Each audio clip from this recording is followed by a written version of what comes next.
रूस यूक्रेन युद्ध को 1 साल से ज्यादा हो गया है, लेकिन आज भी स्थिति जस की तस है। युद्ध में हजारों लोगों की जान जा चुकी है। दोनों ही देशों की बड़ी संख्या में सैनिक मारे जा चुके हैं। बावजूद इसके युद्ध किसी भी निर्णायक फैसले पर नहीं पहुंचा है। इस बीच युद्ध को लेकर कुछ खुफिया दस्तावेज अमेरिका से गायब हो गए, जिसकी चर्चा चारों तरफ हो रही है। एक रिपोर्ट के मुताबिक ये खुफिया दस्तावेज रूस और यूक्रेन के बीच चल रहे युद्ध की विस्तृत जानकारी देते हैं, क्योंकि इनमें बखमुत की लड़ाई, दोनों पक्षों का नुकसान, हथियार वितरण और सैन्य रणनीति के बारे में जानकारी दी गई है।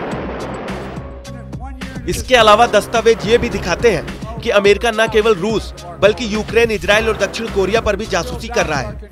हालांकि एक रिपोर्ट के मुताबिक यूक्रेन ने सीक्रेट दस्तावेजों को खारिज किया है, लेकिन अमेरिका के कुछ अधिकारियों ने इस बात को स्वीकारा है कि ये दस्तावेज वास्तविक है, लेकिन कुछ जगहों पर उन्हें एडिट किया गया है। आखिर इन खुफिया दस्तावेजों में ऐसी क्या जानकारी दी गई है जो 1 साल से चल रहे रूस यूक्रेन युद्ध को प्रभावित कर सकती है? दरअसल खुफिया दस्तावेजों में जो जानकारी दी गई है वो यूक्रेन के एयर डिफेंस सिस्टम से जुड़ी है। एक रिपोर्ट के मुताबिक रूस की वायुसेना से निपटने के लिए कीव वर्तमान में सोवियत युग के S-300 और बल्क एयर डिफेंस सिस्टम का इस्तेमाल कर रहा है, जो मई तक खत्म हो जाएंगे। दस्तावेजों के मुताबिक यूक्रेन ने एयर डिफेंस सिस्टम को फ्रंट लाइन के सैनिकों के लिए डिजाइन किया था, जिसकी अब कमी दिख रही है और माना जा रहा है कि 23 मई तक यह सेफ्टी सिस्टम काफी हद तक कमजोर हो जाएगा, जो युद्ध के परिणाम को रूस के पक्ष में झुकाने के लिए काफी अहम साबित हो सकता है। इसके अलावा दस्तावेजों में इस बात का भी जिक्र था कि यूक्रेन की मदद करने में इजराइल और दक्षिण कोरिया भी हिचकिचा रहे हैं। दस्तावेजों में अमेरिका के उन सहयोगियों के बारे में भी ब्यौरा दिया गया जो कीव को हथियार मुहैया कराने को लेकर संशय में रहते हैं। अमेरिकी खुफिया दस्तावेज लीक होने के कुछ दिन बाद ही रूस भी एक्टिव हो गया। इस बीच उसने अंतर्देशीय बैलिस्टिक मिसाइल यानी ICBM का टेस्ट किया।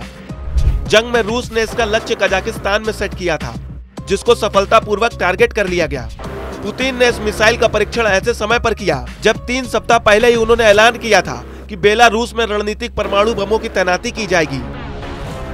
इससे अब रूसी परमाणु बम यूरोपीय संघ की सीमा के पास पहुंच गए हैं। इन दोनों ही कदमों का नाटो देशों ने कड़ा विरोध किया है। रूस ने यह भी अभी तक नहीं बताया कि यह किस तरह की मिसाइल थी, लेकिन जंग में रूस लगातार अपनी स्थिति को मजबूत करता जा रहा। रूस ने इस कदम के साथ अब यूक्रेन के साथ पश्चिमी देशों को भी चेतावनी दे दी है। इस ICBM मिसाइल टेस्ट के चलते नाटो के देशों में खलबली मच गई है। फिनलैंड के नाटो में चले जाने के बाद रूस अपनी सिक्योरिटी को फिर से रिवाइज करने में लगा है। ऐसा इसलिए क्योंकि अपने आसपास के देशों को नाटो की जद में जाता देख अब अपनी सिक्योरिटी पर नए सिरे से पुनर्विचार कर रहा है।